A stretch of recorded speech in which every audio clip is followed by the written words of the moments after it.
Hi and welcome to another video, and today what we're going to be doing is we're going to be going out to the shed and going all retro on the rewind, and we're going to run some stuff that's probably not run in quite a while. We've already done the 1976 Airfix Prairie Tank GWR Suburban set, so a few people have been requesting all sorts of weird things to run on there. So what I've done is I've been and had a good hunt around in my father's loft and got some old probably 1960s vintage Hornby Dublo out of deep storage, and we're going to go through and have a look and see what we can find in here.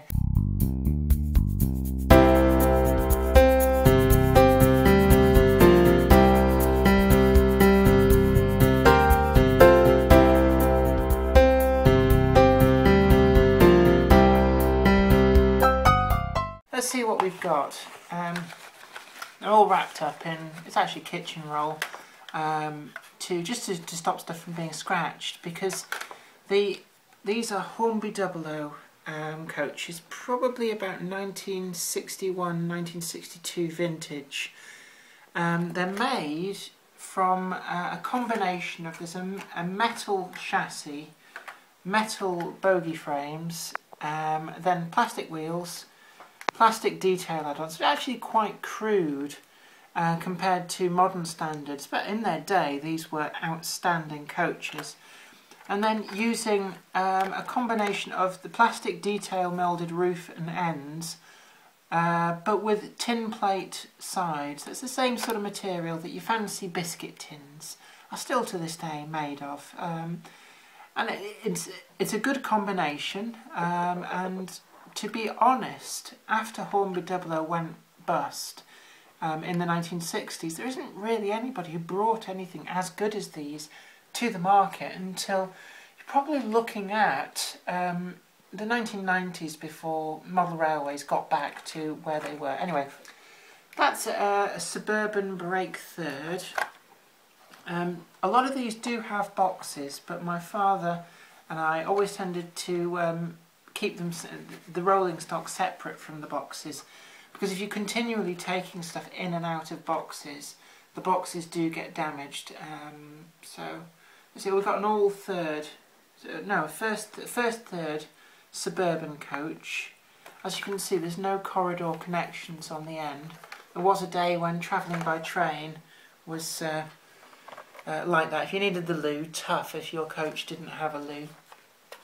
And now this is, I believe, Hornby Dublo's version of the Mark I coach.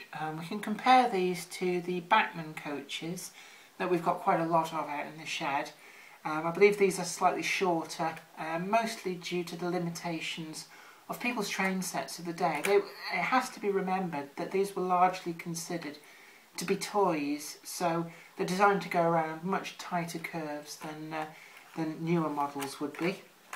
We've got another coach here, another Mark I type coach. One last coach.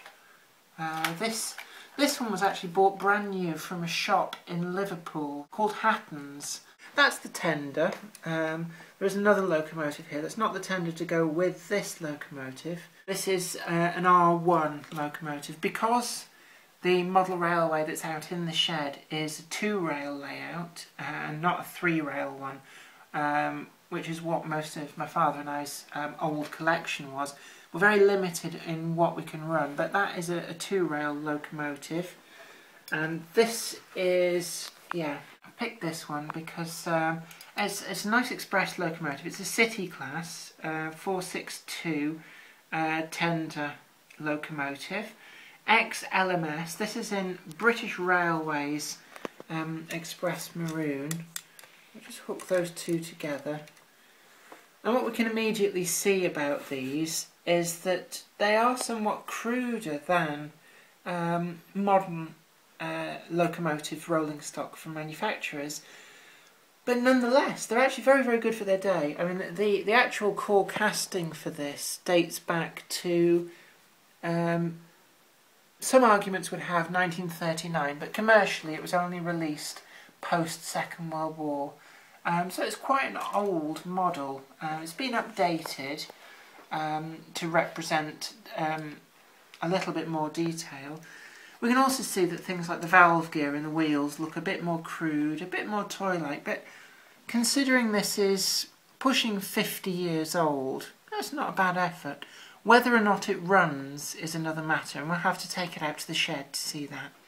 So let's get all this stuff back into the box, and we're going to take it out to the shed, and we're going to see if we can actually get it to work. And I may not like the curves in the shed or the point work, because they're designed for more modern locomotives, and these, as I said before, are around 50 years old. Well, yeah, let's see what happens. There's also other potential problems that motors of that age, especially if they're not run for a long time, might not like it. Magnetism can go in the electric motors, but the only way we're going to find that out is by seeing what we can do. Hi there, we've come out to the shed and we've got everything unpacked. We're a little bit bedraggled because it's chucking it down with rain outside, but welcome to Britain. And right, we've got over here the coaches and those locomotives set out, and we can see, as we talked about inside the house, these coaches are a little bit shorter than the Bachmann ones, which are the modern equivalents, but we're going to overlook that. We're going to give them some juice and see if they work. So here goes. We'll start with the little tank locomotive first.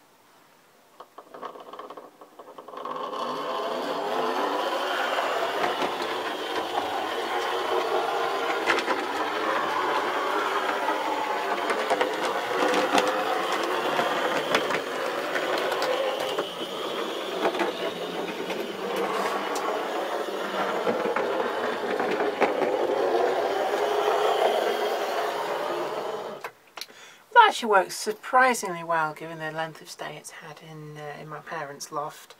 Very noisy and also a bit jerky, needs a bit more power. There's no flywheel damping inside these locomotives, so they're very much stop and start at the slightest of track defects. But let's try the other one now. This is the city class locomotive with the Mark 1 corridor coaches. So let's give that a bit of juice. And we can see, yeah.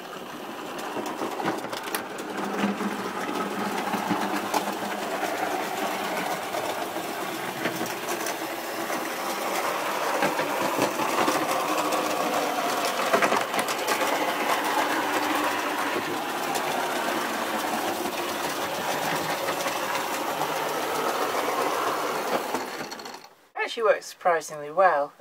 Again, juddery over the joints and stuff, very, very noisy, but there we go. It just shows that good old British engineering in the 1960s. The cars might have been rubbish, but at least the toys work just fine. Don't forget to like this video if you like it, share this video if you think somebody else needs to see it, and subscribe to it if you want to see more videos as they come. I'm Jennifer Kirk saying goodbye, take good care of yourself.